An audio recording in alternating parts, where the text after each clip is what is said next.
of what Sid really felt was important. And it has all the perfect words. It's incredibly well done. And he wanted to make sure that there was a copy of it for each of you. So if you've picked up, does somebody have one?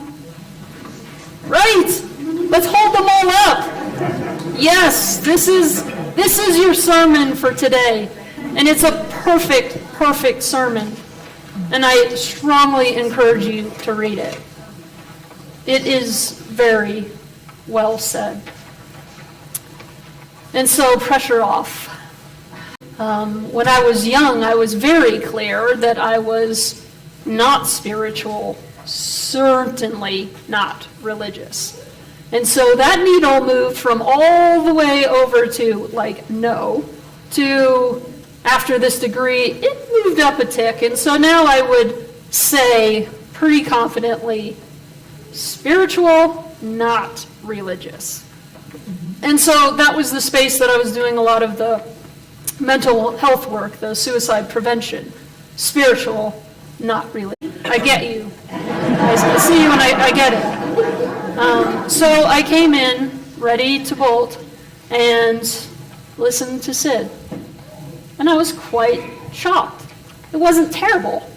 That honestly was my first impression. This is not terrible. Nothing weird happened. And then the sermon. And I was astounded. Wow, these words of his mouth and the meditations of his heart seem like I felt like he was speaking right to me. Things he was saying had been on my heart. Interesting. Okay, that wasn't so bad, and wow, that was an amazing, in the mindset of one and done, check.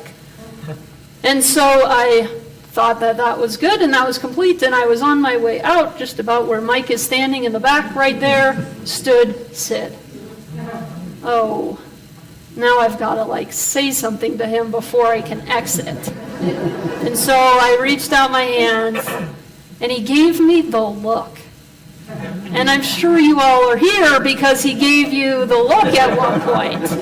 It's the little bit of the head tilt and the smile. I clearly can't do the Sid look.